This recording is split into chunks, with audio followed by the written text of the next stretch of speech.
génn tabaski nag nekk ab tournant goo xam ne war na nag fa nu jëm fan lay doon critique naan man ma ngi leen di woo de moom jiital jàmbaar yaa ngi leen di woo ci ñu àndandoo sowe Sénégal waaye day jaar nag ci ñu joyanti koom gi fayal laaxu en relief naan man ma nga naan leen lu ngeen gaaw xeeb leen ko le témoin yéene kaay naan man ma ngay woote ci action urgente waaye tam bu décisive lii quotidien naan man ab recette miracle la leen jébbal de naan leen jël leen te doxalee ko réew mi le Dakar waa naan man sowe le Sénégal la bëgg wan leen feem ga waaye tam wan leen yoon ga waxtu woowu laas yéene kaay naan man fi mu ne dialogue ba jeex na la leen tënk dëgg-dëgg bokk na ci nag statut chef de l'opposition ba nga xam ne moom opposition ba ci boppam da caa déggoowul le quotidien naan man en tout cas xaatim nan ay déggoo xaatim ka nag ci ay désaccord ay accord am na ci ay désaccord dialogue national ba niki tey lañ koy ndar képp ci réew mi yéene kaay bi naan man tension ban régime la ñuy tënku fonds politique yi article 80 statut chef de l'opposition lii moom amuñu ca déggoo leer na vox bob naan man ay conflit politique ak générationnel day moom moo am nag ci fees xoolandoo ba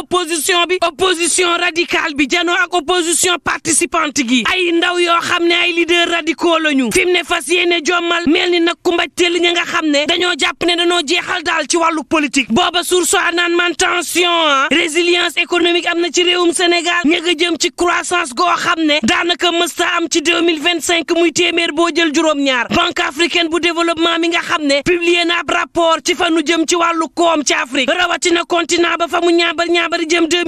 2025-2026 xamle na ni kon dees na dépassé moyenne mondiale ba ma nga naan Afrique daal dina am koom goo xam ne dina wuññiku jëm kaw bokk na ci Sénégal bi nga xam ne dina am ab croissance record ci téeméer boo jël juróom-ñaar ci 2025 l'observateur naan maan booba pôle judiciaire financier lank na demande liberté provisoire bu Tahirou Sarr fi mu ne nag nee ñu bàyyi ko ca kaso ba lu war la ngir benn denc ay preuve ak indice matériel yoo xam ne dina leeral dëgg ga ñu bañ génnee ko it mu làq leen ci am amam waaye it ñu bañ koo génnee ay pression am ci témoins yi rawatina ay fonctionnaires yu trésor yoo xam ne seen audition daal mën naa leeral dëgg ga waaye la tax ñu bañ koo bàyyi mu génn dañoo bañ nag waxtaan am diggante moom Tahirou ak ay co-auteur wala ay complice am waxtu woowu Les Échos yéene kaay naan man moom Lat Diop day géneenu carte fas na ko yéene daal joué ma nga naan man ma nga war a am fukki fan ak juróom-ñeent ci weeru juin xeex ba nag war a am ca cour suprême ëttu attekaay bu kawe ba lii nag ngir xool ndax dees naam bàyyib nagandi ko am déet booba libee nga naan man sentif day ñaabari na daal di teg loxo premier bit accablé ko ba maar day taali ak ñi nga xam ne ñoo ko jiite dañoo njortu ne dañ fay setal xaalis boo xam ne setul jaarale ko ci ay conflit d'intérêt waaye tam abus de biens sociaux ay transfert yoo xam ne toll na ci daanaka $2 milliards ci compte boo xam ne ma nga nekk ci Europe waxtu wa nga xam ne société bi ma ngay jaay ab mbëppam ne